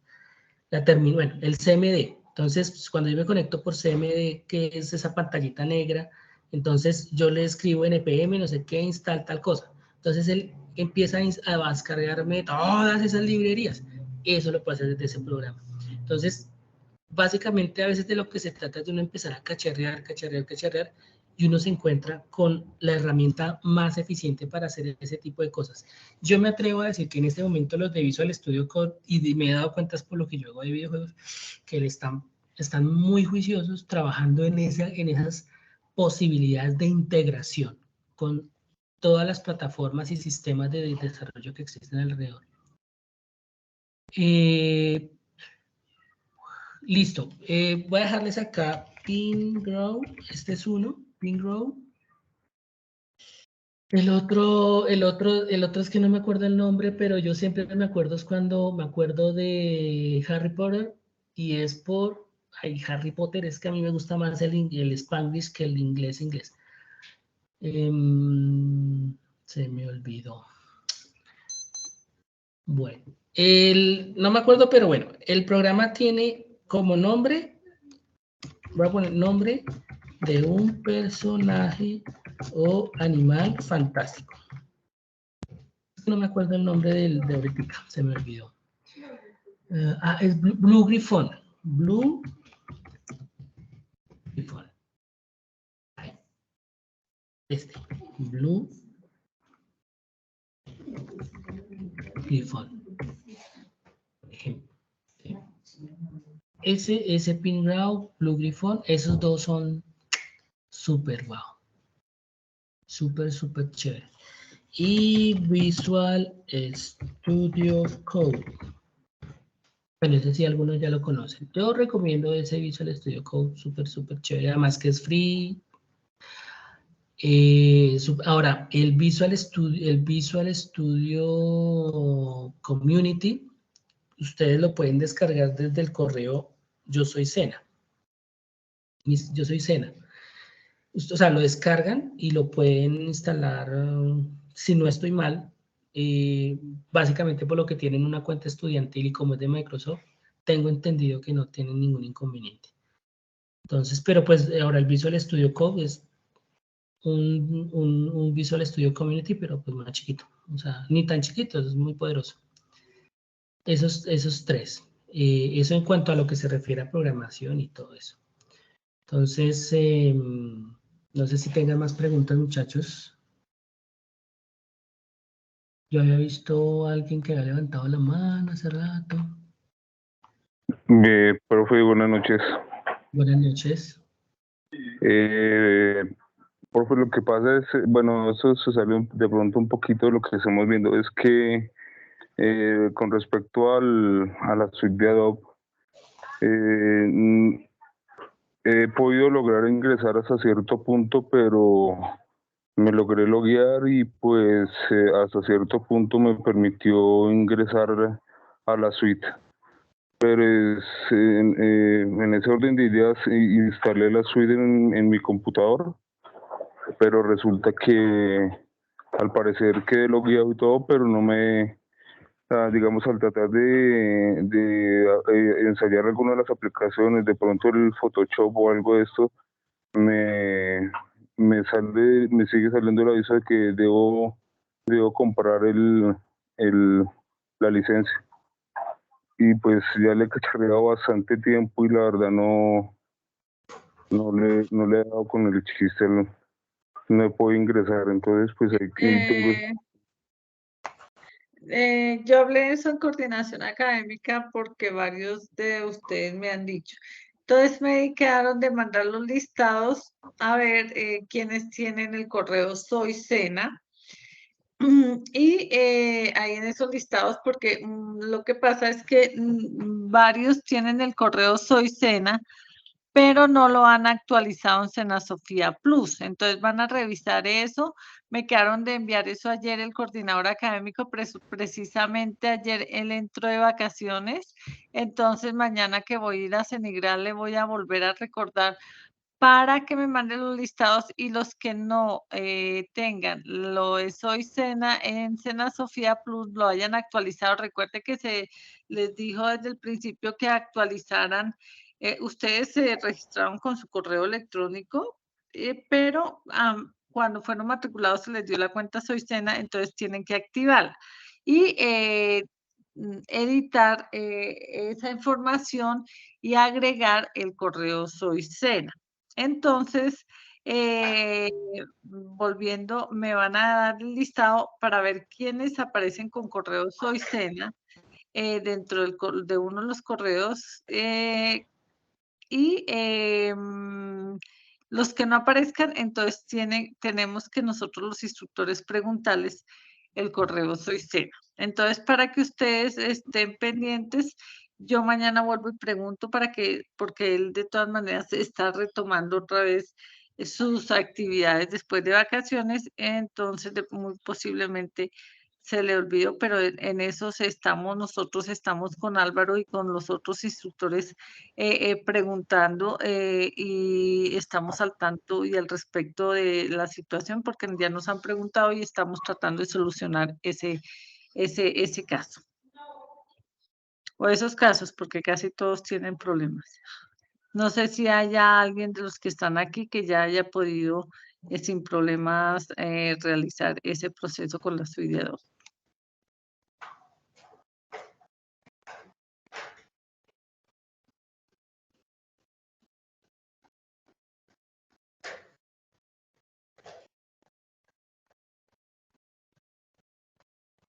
¿Me escucharon? Ya, ¿sí fui clara o no? Sí, profe. Bueno, en mi caso también, pues yo pude loguearme con el usuario de Soy Sena, pero solamente aparece como cuenta free y ya para cualquier programa dice que hay que probar prueba gratis. O sea, no aparece Listo. como para instalar o descargar. Ajá. Listo, estamos mirando eso. A ver.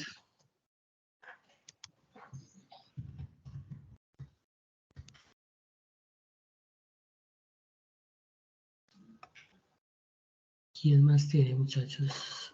Preguntivis.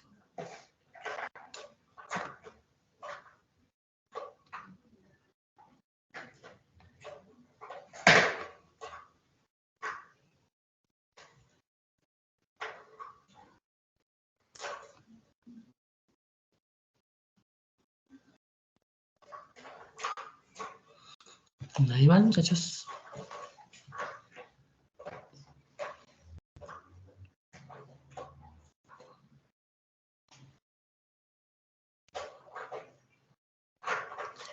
Bueno, entonces, para concluir en lo que se refiere ya a la evidencia específica de requerimientos, recordar que deben explicar qué y por qué razón tal servicio de hosting, tal servicio de dominio, obviamente el servicio de dominio y qué características va a tener el dominio, y el esquema o la plataforma de desarrollo que van a usar, si van a usar un gestor de contenidos o van a usar programación, obviamente diciendo el por qué no. En lo que se refiere al dominio, es básicamente una argumentación, argumentar tanto en el hosting y el dominio frente a los proveedores que se pueden llegar a presentar. Lo recomendable es mirar páginas y a ver cuál puede ser el más viable.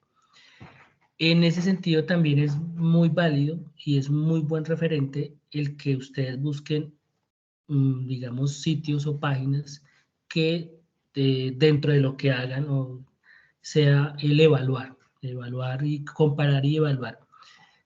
¿Por qué razón? Porque estos sitios generalmente se basan en estadísticas, y si bien uno puede tener un argumento que da la empresa, por ejemplo, Colombia Hosting, Hosting Colombia o Colombia Hosting, uno dice, uy, es colombiana, no sé qué, qué chévere, pero resulta que cuando uno mira el ranking o miran una serie de datos estadísticos, de pronto resulta que tiene ciertas limitaciones que de pronto no resultan tan prácticas. El servicio, el ancho de banda, la seguridad. Bueno. Entonces ahí es muy recomendado esa alternativa de buscar. Y de paso se van acostumbrando, porque mucho de lo que uno aprende de este mundo no lo aprende en el ambiente, lo aprende es enfrentándose al mundo exterior. Lo digo es porque son ese tipo de fuentes de empresas, compañías que se han dedicado precisamente a generar estudios y generar estadísticas y todo esto. Entonces recomendaba esa parte para que obviamente sea evidente esa investigación que ustedes hacen de los proveedores de hosting de dominio y demás, y desde ahí por qué lo justifican. No sé, muchachos, si tienen más preguntas o damos por finalizada la sesión.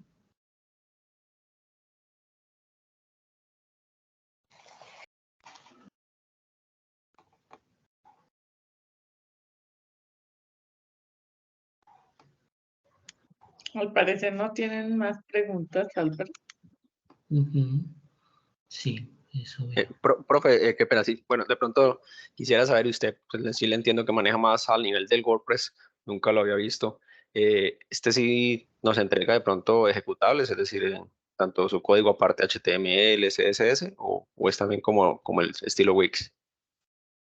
WordPress cuando, bueno, siempre se puede migrar, o sea, independiente de cómo lo maneje uno. En WordPress. Yo siempre confundo WordPress.com con WordPress.org. Bueno, espérame, yo primero no la quiero, siempre los confundo los dos, me toca escribir la dirección para acordarme. Listo. En WordPress.org es donde tú puedes crear el sitio. Ahí tú puedes crear el sitio, ¿sí? Te inscribes, puedes hacer el sitio free, se puede hacer con una cuenta pagando, pero adentro es que tú creas el sitio. De todos modos, ¿cuál es la ventaja? Adentro de la plataforma de WordPress, ahí en online, por decirlo así, este es, digamos, un equivalente al Wix por lo que es online. Tiene instalado, cuando tú creas el sitio, se instala, entre comillas, WordPress. WordPress es una aplicación, ¿sí? Y ese WordPress queda ahí instalado. Cuando generas tu cuenta, creas el sitio, te entra un administrador, te permite entrar un administrador en donde tú puedes configurar desde cero, es decir, desde una plantilla vacía o desde una plantilla preexistente, el sitio web, ¿sí? Eso que tú creas ahí puede migrarse, puede descargarse. No, hasta donde tengo entendido, no cuando es free, pero sí cuando estás pagando. ¿Cuál es la opción? Ahora, igual tienes que pagar. ¿Cuál es la opción que me parece a mí es un poquito más dispendiosa, entre comillas, pero que resulta mucho más práctica en realidad? Precisamente por esa facilidad de migración, de migrar, es cuando tú, ese mismo WordPress, la aplicación, tú la instalas en un servicio de hosting diferente. Por ejemplo, pepitohosting.com. Cuando tú revisas las características que te dice en internet, dice que instalador de WordPress. ¿Qué significa? Que cuando tú estás ya adentro del panel de administración del sitio, tú te das cuenta que te da la opción de instalar WordPress. Pues, ¿qué hace? Entonces, tú lo instalas. Él le sale a uno la ruedita diciéndole que se está instalando WordPress. Cuando tú menos piensas, ¡pum!, se abre el sitio web ese sitio web de base, que es una plantilla de WordPress, y puedes ingresar después al panel de WordPress para empezarlo a administrar. Así como está, desde una sección del administrador, del administrador del sitio, tú puedes coger todo ese sitio y descargarlo si quieres. ¿Sí? Esa es una opción. ¿Cuál hay otra opción que a veces también resulta dispendiosa, pero muy práctica? Y es que WordPress.com permite descargar la aplicación de WordPress y ponerla en el computador y uno empezar a producir desde ahí. ¿Cuál es la que a mí me parece muy chévere? Y es otra opción que les voy a dar acá para que lo vayan averiguando, y es SAMP o WAMP. SAMP y WAMP son dos programitas que cuando yo los instalo en mi computador, me convierten mi computador en un servidor. Y desde el sitio de SAMP, de hecho, les voy a compartir acá un momentito, creo que todavía, no, yo estoy compartiendo, creo que estoy compartiendo acá. Bueno, voy a mirar acá, vamos a darles aquí el que yo tengo ahí, rápido, pero rápido, ¿dónde lo tengo? Ah, aquí está.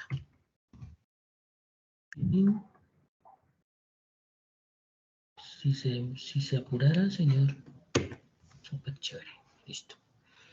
Profe, hasta ahorita en los distintos hosting o la variedad que hay, la gran mayoría utilizan este WordPress. ¿Usted cómo lo ve? Pues yo me atrevo a decir que al menos en cuanto a sitios web que manejen gestores de contenido, yo me atrevo a decir que al menos un 80% de los sitios web creados con gestores de contenido son con WordPress. Me atrevo. El sitio de la vivienda es hecho con WordPress. Por ejemplo, por poner un ejemplo. ¿Sí? Ah, ok.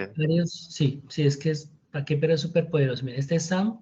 Voy a decirle aquí que el servicio de Apache, o sea, el de servidor me lo active, el de base de datos que es MySQL, ahí, tin. Voy a pasar aquí, ¿dónde estás, corazón? Ay, ¿por qué esto está tan choro? Ah, es que la presentación yo la tenía acá. Listo.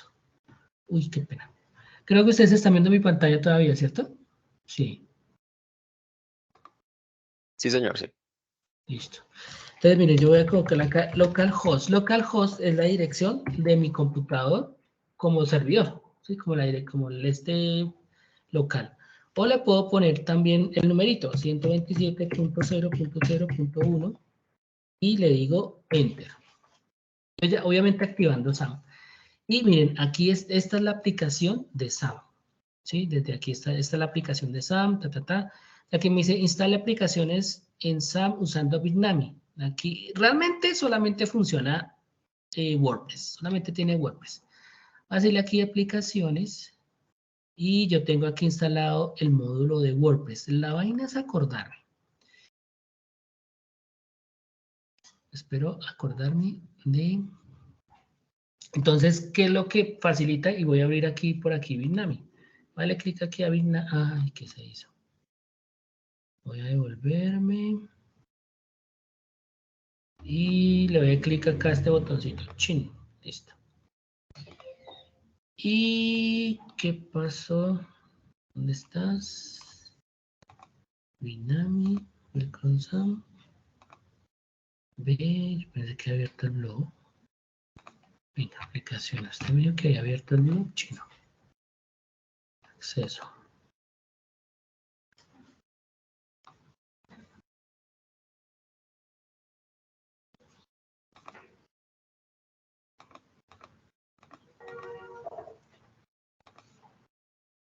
Ah, sí, aquí está.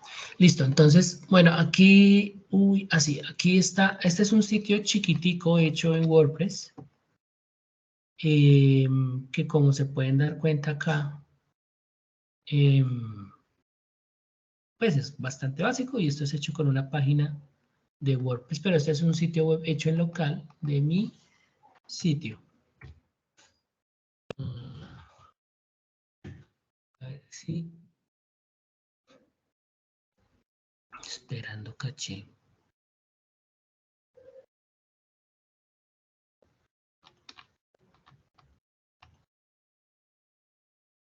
Ups. Está como demoradito. Bueno, entonces esta aplicación, esta como tal, es la de SAM cuando uno lo instala. Y desde acá, pues como les decía, uno puede instalar. Cuando uno le dice clic ahí en Bitnami, aquí aparecen las opciones de instalación de diferentes aplicaciones. Ahorita es un poquito más, no digo que complicado, sino que digamos que antes uno simplemente descargaba un módulo X, que era un ejecutable, uno lo instalaba e inmediatamente él reconocía SAM, reconocía la instalación y hacía la instalación y listo. El único pero era que uno tuviera abierto Skype, tocaba cerrar Skype para poder instalar el programa, pero es una manera de trabajarlo. Sino que aquí, ahora sí, listo, aquí ya puedo, aquí estoy entrando, antes me mostró fue el sitio que yo creé, y cuando yo le dije 127 wordpress.admin, /admin, era para entrar aquí como administrador. Y como estoy trabajando en local en mi computadora es medio demoradito, pues verificación del correo electrónico. Listo. Aquí técnicamente estoy entrando, como les digo, como administrador. Entonces, acá ustedes, es decir, con WordPress instalado de esta manera, uno puede diseñar el sitio, hacer todo lo que quiera, Cuando lo tiene ya listo, lo migra. El servicio que se contrate generalmente tendrá la opción de migración y obviamente les dirá cómo, o sea, les dice de una manera muy clara cómo hacerlo. Pero bien, aquí estoy yo en el administrador del sitio, ¿sí? Entonces, uno a veces piensa que pues el diseño es como muy gráfico, más o menos sí lo es, pero por ejemplo, si yo quiero apariencia, personalizar. Uy, quieto. ¿Qué hice yo? Ahí es el que los temas, personalizar. Este es el que está actualizar ahora. Uy, ese rato no lo actualizo. Temas, personalizar. Listo. Aquí así cuando le digo yo personalizar es que voy a entrar a la administración de la plantilla que yo estoy usando. Hay características que yo puedo controlar, manejar, otras no tanto, depende de la plantilla, una recomendación, eso pues se los cuento ahorita, pero más adelante, mucho más adelante, les profundizaremos sobre este tema, pero por ejemplo aquí la plantilla, por ejemplo esta imagen de fondo pues es una imagen que yo hice en Photoshop, la monté como cabecera actual, tintín, hay aspectos del menú, por ejemplo, que yo lo establezco desde acá, por ejemplo en menús, este es el menú principal, y el menú principal que necesita, mira, inicios, sample page, gallery, noticias de última hora, tal cual, ¿sí? Puedo crear más elementos, obviamente depende de la plantilla. ¿Qué es lo interesante de WordPress? Vuelvo y digo, que como gestor de contenido facilita mucho el trabajo, a mí me parece muy chévere, es muy eficiente, es muy completo. Yo lo prefiero sobre WordPress, puede uno migrar las cosas, ¿listo? Entonces, ahí, en ese cacharreo, ustedes pueden empezar a mirar qué empezar a trabajar. En lo que se refiere a la evidencia, tengan en cuenta que se enfoca en lenguajes de programación o en qué gestor de contenidos trabajar. Si me dicen, profe, ¿y cuál recomienda? Hay un aspecto importante a tener en cuenta y es como los requerimientos del cliente lo que determina primero qué escoger. Si escogen gestor de contenidos, es importante que tengan en cuenta aquel que les dé la mayor flexibilidad y autonomía para el contenido del sitio, que no pasa con Wix. Sí, mi profe Gloria, qué pena. Álvaro, no, era para decirles a todos que pues ahorita lo que es gestores de contenido, o si van a utilizar HTML5, CS3 para hacer es a manera de que ustedes previsualicen cuál van a elegir. Pero en su momento se van a hacer sesiones de estos temas más adelante en la fase de ejecución. Entonces, eso sería bueno y recomendable que ustedes miren cómo hagan un sondeíto por internet y miren los beneficios de cada uno de los gestores de contenido que ustedes pueden tener, como por ejemplo Joomla, WordPress, Wix, ¿sí? Y tratar de mirar si eligen un gestor de contenido o si lo hacen mediante el lenguaje de etiquetas. Pero digamos ya ahorita mirar cómo funciona cada gestor de contenido o mirar cómo funciona WordPress, no es en este momento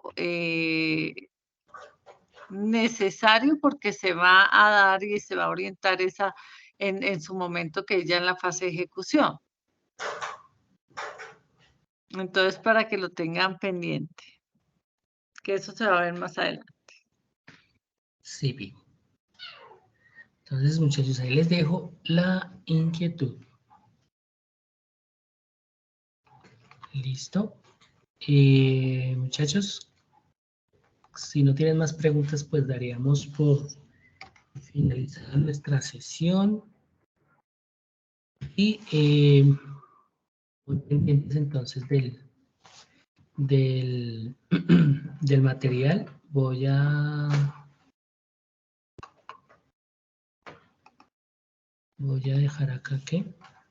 Profe, y aunque para el aspecto del informe, requisitos técnicos, pues digamos nos decantemos por alguna, es decir, ya sea WordPress, Wix, lo que sea, pero como nos dice la profe Gloria, a su debido momento, si vamos a ver cada uno de los gestores o los mismos códigos de etiqueta, ¿podríamos Sí, luego cambiarlo? O sea, desarrollar el sitio por el que nos prefiramos o algo así.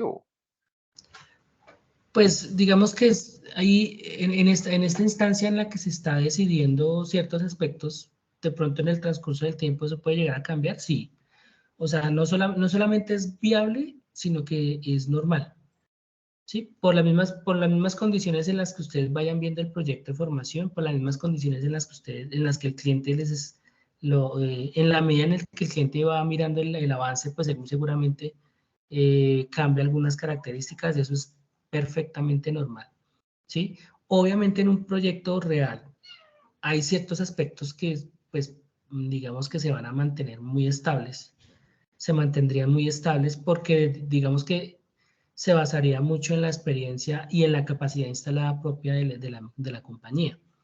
Generalmente, y lo digo con muchísimo respeto, si yo voy a cotizar un sitio web a cierta parte de Bogotá, no voy a decir dónde, cierta parte de Bogotá, todos me van a decir WordPress, o me van a decir Drupal o Joomla o lo que otro gestor, pero fijo WordPress, y de pronto Wix.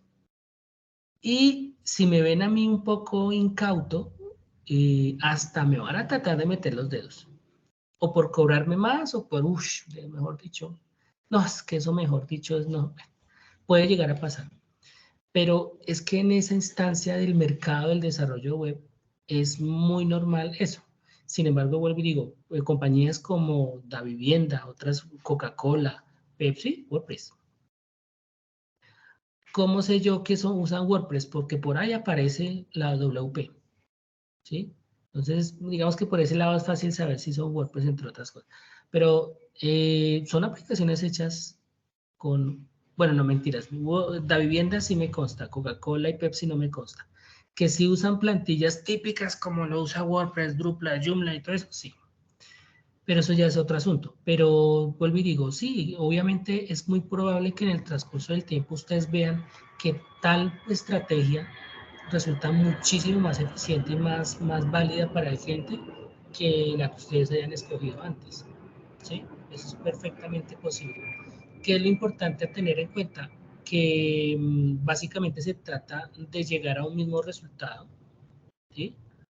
Es decir, de lo que se trata es de que la propuesta vaya evolucionando con el tiempo para bien y no para lo contrario, ¿sí? Entonces, de esa manera uno podría hacer un sitio de pronto mucho más poderoso a punta de código, por ejemplo, no sé, pero tal cual. De todos modos, obviamente, vamos a aprender a manejar gestores de contenido y manejar HTML. ¿sí? Entonces, tengan en cuenta una cosa, el proyecto de formación, proyecto formativo, es el medio a partir del cual se adquieren competencias, ¿sí? Es el medio, es donde uno aterriza la competencia que adquiere, ahí lo aterriza. Pero en el contexto del propósito del programa de formación, es brindarles a ustedes, es desarrollar en ustedes las competencias necesarias que requiere el sector productivo para que ustedes ofrezcan, obviamente, una serie de habilidades ligadas al desarrollo tal cual como se están manejando, no solamente en el país, afuera. Entonces, ahí todo, no hay ningún inconveniente, ¿listo? Entonces, muchachos, ya algunos se están despidiendo. Les agradezco mucho su asistencia, muy pendientes, por favor, de las evidencias. Lean el material de formación, échenle una leidita seguido, tengan en cuenta que el material de formación se puede descargar, uno lo puede descargar, lo puede ver offline, ¿sí? Revísenlo, revisen las sesiones en línea, revisen otras fuentes, métanse a la biblioteca, ¿listo? Entonces, muchachos, que pasen una muy buena noche, les agradezco muchísimo su asistencia a la sesión y que descansen. Gracias. Feliz noche. Feliz noche, muchas gracias, profesor. Gracias, hasta luego.